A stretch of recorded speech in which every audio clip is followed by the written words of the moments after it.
On a sweltering summer day, a frozen treat hits the spot. Eating an ice lolly, cone or chalk ice, though, requires a certain choreography.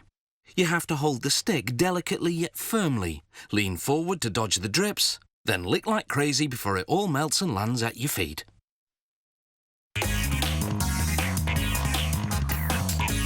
The outer shell of these ice cream-filled lollies starts with a transparent base, made of water, liquid sugar, corn syrup, citric acid and a stabilizer.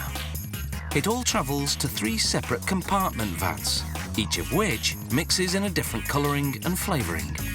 This company produces 3 flavours: strawberry, orange and blue raspberry. Each compartment vat pumps its flavour to a machine called the filling hopper. The hopper injects the liquid into row upon row of 60 millilitre lolly-shaped moulds. This production line has 340 moulds in continuous motion.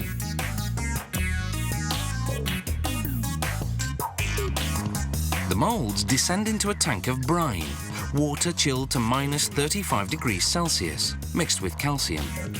Calcium works like antifreeze, keeping the water liquid despite the below freezing temperature. As the moulds travel through the ice-cold brine, the liquid freezes from the outside inward, creating a shell that will encase the lolly's ice cream filling.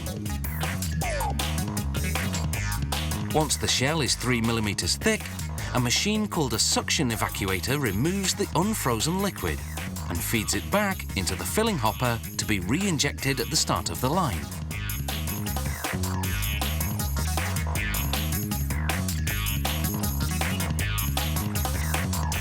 The shells are now empty and ready for filling.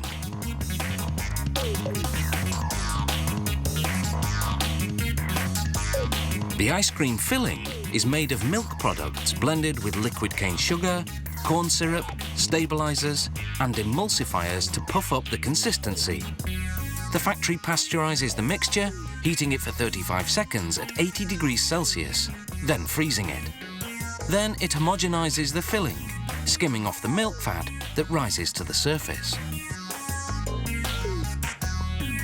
The shells are still floating in the brine as they reach the filling station. The machine shoots in the ice cream, overfilling the shell to create a 1 centimeter cap.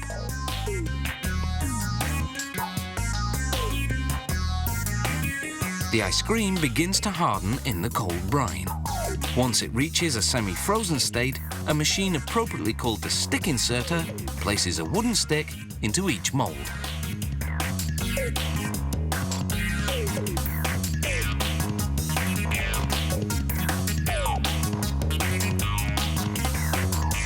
Now the moulds leave the brine and enter a tank of warm water, 24 degrees Celsius, hot enough to detach the lollies from the moulds without melting them in the process. From initial injection to final extraction, it's been just 7 minutes.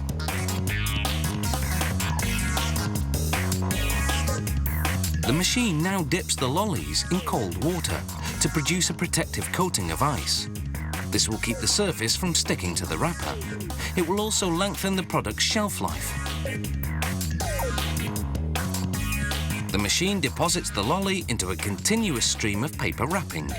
Heating elements seal the wrapper on the top and in between. Then a slicer cuts them apart.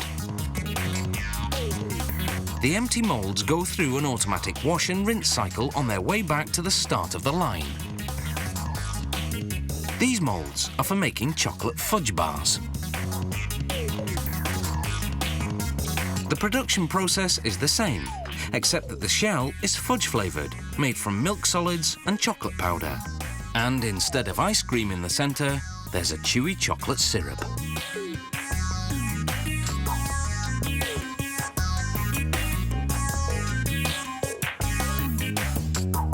The factory stamps the packaging for all its frozen treats with the production date and other information.